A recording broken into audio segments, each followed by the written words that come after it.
You ask and we deliver, as today we're gonna cover the complete set review of Miyaji's Academy's Cardfight Club, because you guys been asking us ever since we did the complete set review of Fighters Liter, so let's do that right now.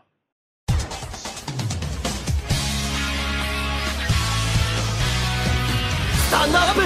Vanguard! Hey Cardfighters, welcome back, and today we're gonna cover Miyaji's Academy's Cardfight Club in its entirety in a quick rundown of what we already discussed in the previous set reviews of each and every individual clan. And what makes this set pretty special in comparison to the previous sets is because that some clans now finally get their first extra support wave after their initial support. And these clans are Gold Paladin, Royal Paladin and Oracle Think Tank. And we also got some new introduction clans in the likes of Narukami and Nubatama. And overall, this was a very interesting set as a lot of new topics were introduced in the way that Vanguard or Bushiroad is distributing a lot of things, as we got 2 imaginary rares in this set. Also we have more VR, so we now have the potential of pulling 2 VRs in one single box. We also now know that we can at least get some more value out of a single box. And as well that the original SP version is returning, and this case it was in the form of Blusterblade, and we know that we're already going to get another one in the form of Bluster Dark with the second AL4, the Fighters Leader set. But that's enough talk about the general idea of this set. Let's jump right into each and every individual clan and see how their general support is holding up against their original counterpart, or in the case of Narukami and Nubatama, how their first initial wave is looking. We're also going to switch it up a little bit with our presentation, but you will see it as we're jumping right into Nubatama right now. Nubatama is a very interesting clan as it is portraying something different in the way that Protect is working. As seen as with their VR build with Magatsu Storm, their main focus is about utilizing different kind of cards with their on-plays effect, but as well as multi-attacking in the attack, or basically in the attack phase. And this is very unique to a Protect clan, as Protect clan isn't all about aggro plays or aggressive playstyle, but Magatsu Storm is that in a sense, and it retains its protective kind of playstyle or its control-y aspect with its special protect skill or its special sentinel skill against certain cards like Kagero's Waterfall, for example. But overall, Nubatama support was on the high value, as seen as they got a lot of 4-star cards and 5-star cards, and not a lot of low value cards. And that's basically because most of the cards are very strong or have a very good utility effect that can be used very effectively. But overall, we know that Nubatama isn't really that strong or isn't really performing well. And when you look at these numbers, because their average is a whopping 3.6, and if you watch the previous set breakdown video, then you know that the leaders got a 3.5, so that's even lower than this, and that was an initial wave support that's doing pretty well. But how come that these numbers are high? And there's a very easy answer, as seen as most of these cards, these high value cards, are protrude in 2 different decks. They are basically, you cannot run all the good cards in one deck, as some are only accessible for Kuchikiri Kongo and others are only accessible for Magatsu Storm. Means that you need to make a choice and you're forced to run suboptimal cards in the build. And that is resulting in the fact that Nubatama isn't really performing that well, even though their overall rating is pretty damn high. Would I change the ratings? No, I'm still with my beliefs that the clan is pretty damn good in their card value, individual card value, as their 5-star cards, Magatsu Gale and the Great Free Crow, are pretty damn good cards overall, and the other cards are looking pretty damn good with future support. But just because they are split into 2 builds doesn't really work for the clan that well. But we have to wait and see with future support how that is going to be. Alright, on to Narukami.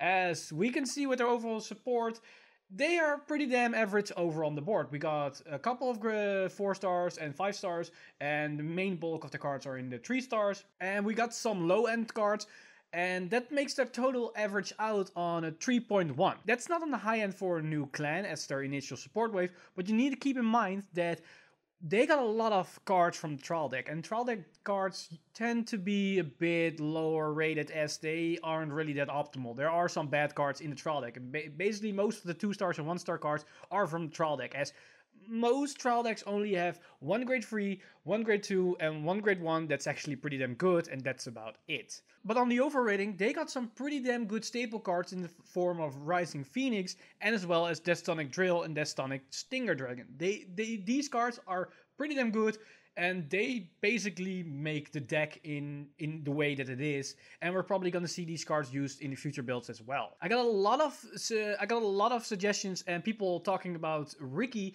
that maybe the card should have been a little bit higher, or that it's pretty damn good placed in the 3-star rating.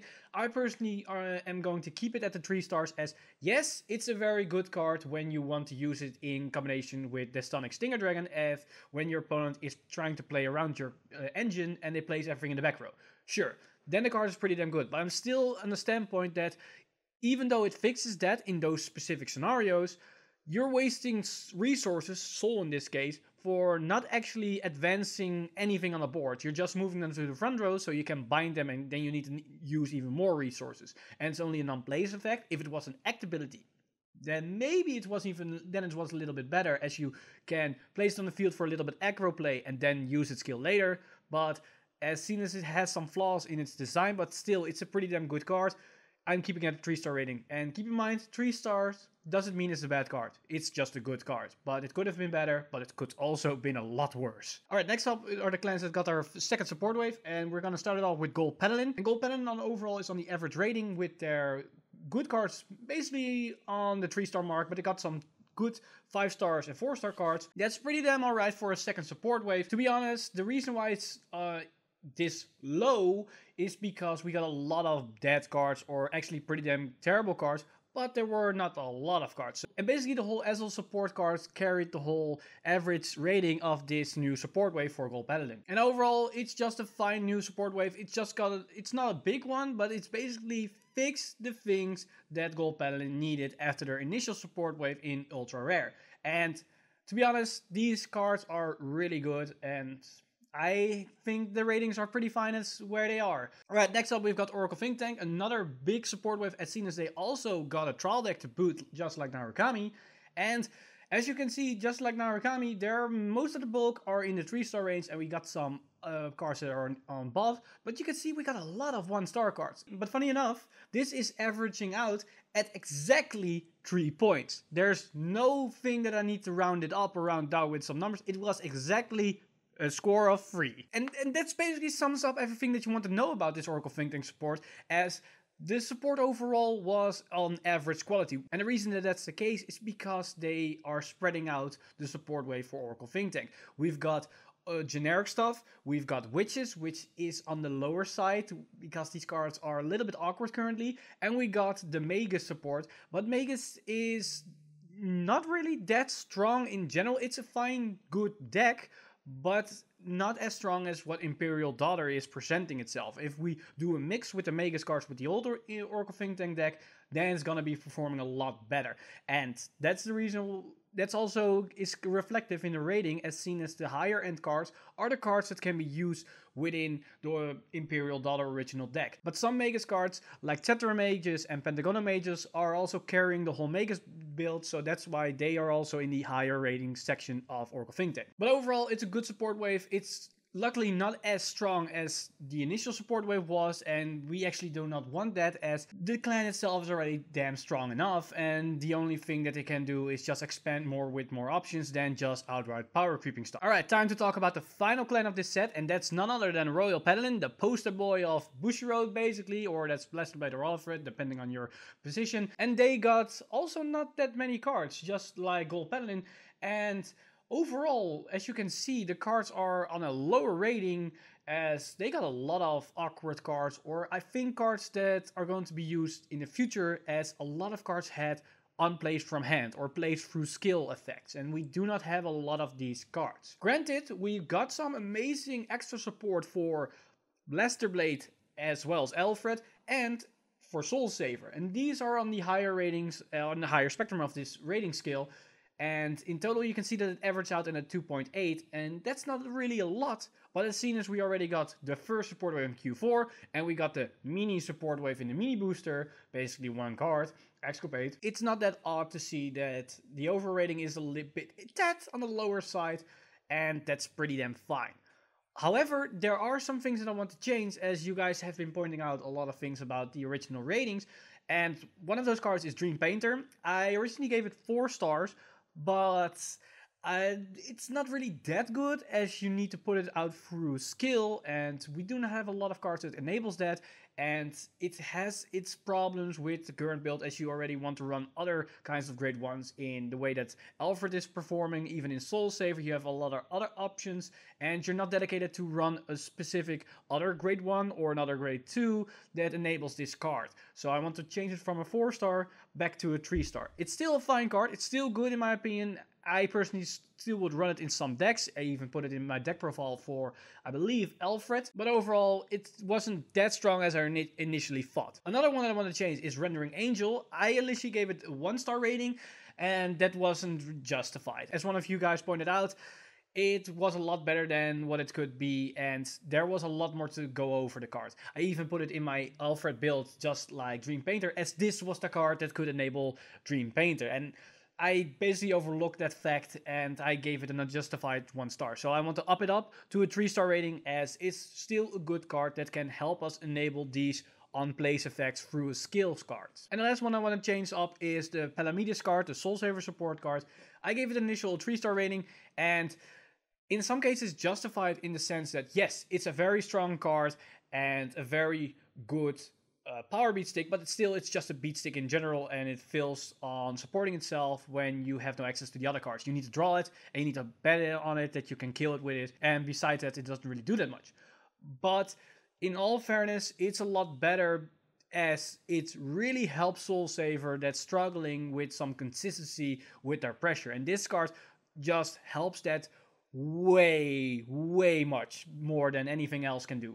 And that's why I want to up it to a 4-star card, as it's just a bit better than I initially thought. And interaction that I overlooked with is that it works with Exculpate, as it doesn't state that you need to Soul Blast the card, it just states that the card from the soul needs to go to the drop zone, and that is happening with Exculpate. And with that, the average rating of Royal Paladin goes up from 2.8 all the way up to 2.9. Not that much, but still a pretty damn good third support wave. And with that, we talked about all the clans in this set, and there was not really a lot to change about, more than the last time, as I probably screwed up mostly with the Royal Paladin ratings, as that was the first clan that I looked at while doing all these set breakdowns of the clan, and I think I didn't took enough time to look at each and every individual card, and that might be basically the reason why I didn't rate each and every card the right way. But I'm happy that you guys are down in the comments commentating, discussing, and basically telling me all the things that I maybe overlooked or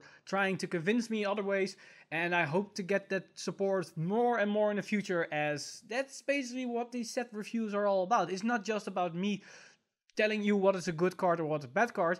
That's some point of it, but it's still an opinion base, and I try to put in as much facts as possible, but when you do these things, in some way your opinion is gonna be swaying in one way or another. And that's why I'm counting on you guys to correct me in these cases. But with that, I'm gonna end the video, as that is everything that we're gonna talk about for Miyaji Academy Cardfight Club. And basically, I don't think we're gonna come back to this set, as everything is already said and done. The set is already dropped in the English format, so for every American and European viewers, get these boxes, get your clans, get your support cards, and I hope these videos on my deck profile, set reviews, you can all find it on the channel. I hope these videos can help you decide which clan is for you, or what you want to play.